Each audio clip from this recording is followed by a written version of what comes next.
चावलों के आटे का ये हलवा इस कदर फ़ायदेमंद है कि सर्दियों में इसको एक दफ़ा बनाकर खाएं और पूरी सर्दी जोड़ों के दर्द, कमर के दर्द, पैर के दर्द से निजात पाएं। हमारी वालिदा हमें ये सर्दियों में बनाकर खिलाती थी और अब मैं अपने बच्चों को खिलाती हूँ। बहुत ही ज़्यादा पसंद करते हैं इसे। बिस्मिल्लाहिर्रहमानिर्रहीम स्टार्ट करते हैं अपनी रेसिपी को। जो इंग्रेडिएंट्स आप मेरी स्क्रीन पे देख सकते हैं ये हलवे में इस्तेमाल होंगे। सबसे पहले जो है मैंने कुछ नट्स ले लिए थे, इसमें बादाम, काजू, पिस्ता और अखरोट जो है वो ले लिया था और इसको जो है ना मैं रोस्ट करूँगी। तकरीबन इसको 1 मिनट तक जो है ना देसी घी डाल के मैंने इसको रोस्ट किया था। जब इसमें से हल्का सा कलर चेंज हो जाएगा तो आप इसको फ्लेम से उतार लेंगे। इसके बाद कुछ नट्स जो है मैंने ग्राइंडर में डाल के ग्राइंड भी कर लिए थे। मैंने मखाने ले लिए थे 1 कप, उसको भी मैंने रोस्ट कर लिया था। अब ये मैंने अलसी के बीज लिए हैं 3 खाने के टेबल स्पून। इसको जो है मैं इसको भी ग्राइंडर में डाल के ग्राइंड कर लूँगी और उसके अलावा मैंने सफ़ेद तिल भी जो है वो 3 खाने के चमचे ग्राइंड कर लिए थे ना। एक ट्रे ले ली थी और उसको ग्रीस कर लिया था और उसके बाद जो है मेरे रोस्टेड जो ये नट्स थे वो मैं इसमें डाल दूँगी और इसको अच्छे से फैला देंगे। इसके बाद इसके ऊपर सफ़ेद तिल जो है वो भी स्प्रिंकल कर दूँगी। इस तरह से आप ट्रे रेडी करके रखेंगे ना तो गरम गरम हलवा बनाकर इसमें डालेंगे तो आसानी हो जाएगी। अब मैंने एक पैन ले लिया था, इसमें 1 कप जो है शुगर डाली थी और इसको बिल्कुल हल्की आंच पे ना हम कैरामलाइज़ करेंगे। जल्दबाजी आपने नहीं करनी, इसको हल्की आंच पे आपने इसको कैरामलाइज़ करना है। ये आस्ता आस्ता कलर चेंज होगा, ये आप देख सकते हैं। अच्छा, चावलों के आटे के हलवे में ना क्वांटिटी जो है ना वो इक्वल होती है। 1 कप चावल का आटा लेंगे और 1 ही कप शुगर लेंगे। पहले शुगर को हम कैरामलाइज़ करेंगे। देखें इसका कलर ये चेंज हो जाएगा।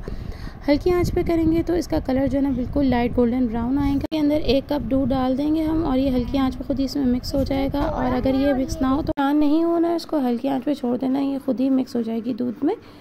तो अब इसके बाद जो है ना मैंने एक कढ़ाई ले ली थी, उसमें 1 कप जो है वो चावल का आटा डाला था। उससे पहले 1/3 कप जो है मैंने देसी घी डाल लिया था। आप इसको नॉर्मल ऑयल में भी पका सकते हैं।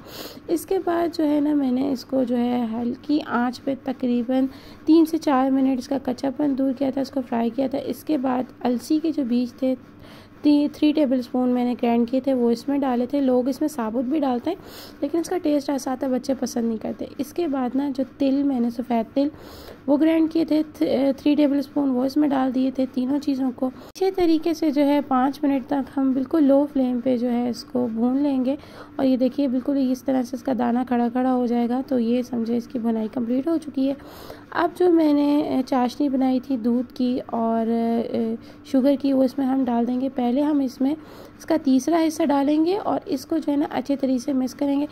इस वक्त चावल की क्वांटिटी जो है ना डबल हो जाएगी, ठीक है, क्योंकि ज़्यादा चावल फूलेगा। फिर जब चावल फूल जाएगा तो फिर हम इसके अंदर थोड़ी सी डालेंगे चाशनी। फिर ये फूल जाएगा तो फिर हम इसके अंदर जो बाकी बची हुई है वो भी हम डाल देंगे। इसको 3 हिस्सों में आप डालेंगे, बहुत एहतियात से, एक साथ आपने नहीं डालना ताकि चावल फूलता जाए।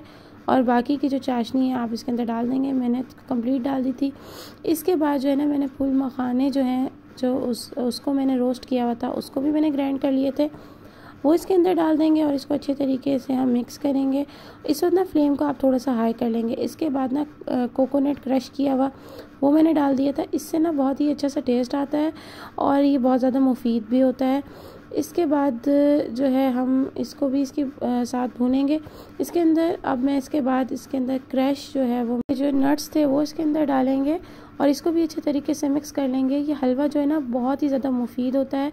आप अपने बच्चों को बना के दें और ख़ुद भी खाएं। आप देखिए बहुत ही आप एक्टिव फील करेंगे और ये बिल्कुल भी हैवी नहीं होता और बहुत ही कम मेहनत में रेडी हो जाता है। इसके अंदर अलसी के बीज जो है हमने डाले हैं वो जो है आपकी हड्डियों को बहुत ही ज़्यादा टकोर देते हैं और इसके अंदर लेस होती है जो हड्डियों के लिए और कमर दर्द, जोड़ों के दर्द के लिए बहुत ही ज़्यादा मुफीद है। मखाने भी बहुत ज़्यादा मुफीद हैं। आप चाहें तो इसके अंदर गोंद भी डाल सकते हैं। मैंने इसके अंदर नहीं इसका इस्तेमाल किया है। उसको भी आप जो है रोस्ट करके और क्रश करके इसमें इस स्टेप में डाल दें तो बहुत ही जो है आपका हलवा मज़ीद ताकतवर बन के तैयार होगा। इसको हम अच्छे से भूनेंगे। इसकी जो भुनाई कंप्लीट होगी तकरीबन 6 से 8 मिनट में उसकी निशानी ये है कि इसके अंदर से जो है ना ऑयल छूटने लग जाएगा और बिल्कुल ये एक डो की तरह तैयार हो जाएगा, फोल्ड होगा। इस वक्त जो है ना मैंने पहले से जो है वो अपनी ट्रे तैयार करके रखी थी उसके अंदर मैंने नट्स डाल के रखे थे। अब उसके अंदर मैं इसको डाल दूँगी। पूरा गरम गरम ही आपने डाल देना है और उसको ऊपर से प्रेस करते हुए आपने जो है सेट कर लेना है। अगर आप चाहें तो इसको ऐसे भी बर्तन में निकाल सकते हैं और खा सकते हैं। मैंने इसको जो है एक ट्रे में डाल दिया है और मैं इसको आपको सर्व करके बताऊंगी कि ये कितना ही मज़ेदार बनकर तैयार हुआ। इस तरह से आपने सेट कर देना है और उसके ऊपर जो मेरे क्रश हुए बचे हुए नट्स थे वो डाल दिए हैं। इसके बाद जो रोस्ट किए हुए थोड़े से मेरे बचे हुए थे वो मैंने डाल दिए थे। अच्छा, जो मैंने ट्रे के नीचे डाला था ना, इसके अंदर मैंने ऑयलिंग करके उसके ऊपर अपने सारे नट्स और सफ़ेद तिल जो है वो डाल दिए थे और इसके बाद उसके ऊपर मैंने अपने जितना भी हलवा है वो डाल दिया, उसके ऊपर भी नट्स डाल दिए हैं। अब इसको हाफ़ एन आवर के लिए रेस्ट करने के लिए छोड़ देंगे। आधे घंटे के बाद मैंने इसको जो है वो दूसरी ट्रे में आपको निकाल के दिखा रही हूँ। आप ये देखिए, बिल्कुल आराम से ये निकल गया है, रिमूव हो गया है और ये बहुत ही ज़्यादा मज़ेदार बन के तैयार हुआ है। इसको मैं आपको पीस करके दिखाती हूँ। आप ये देख सकते हैं इसके कितने स्मूथली अच्छे से पीस हो रहा है ये, और ये बहुत ही ज़्यादा मज़ेदार बन के तैयार हुआ है। आप इसको खुद भी खाएं, बच्चों को भी खिलाएं। इसको आप नाश्ते में जो है वो सर्व करें तो ये बहुत ही ज़्यादा एनर्जी आपको देगा और आपकी हड्डियों में टकोर होगी और जोड़ों के दर्द में आपको आराम होगा। सर्दियों में इसको ज़रूर बना के अपना खुद भी खाएं, अपनी फैमिली में भी जो है सबको खिलाएं। अगर आप लोगों को ये मेरी रेसिपी पसंद आई हो तो उसको ज़रूर ट्राई कीजिएगा, अपने फ्रेंड्स एंड फैमिली के साथ शेयर कीजिएगा। मुझे कमेंट करके बताइएगा आपको ये मेरे चावल के आटे का हलवा कैसा लगा। चैनल पे न्यू है, सब्सक्राइब नहीं किया तो सब्सक्राइब कर दीजिए और बेल आइकन भी प्रेस कर दीजिए ताकि फ्यूचर में आने वाली तमाम वीडियो की नोटिफिकेशन आप लोगों के पास आ जाए। अपना बहुत ख्याल रखिएगा। अल्लाह हाफ़िज़।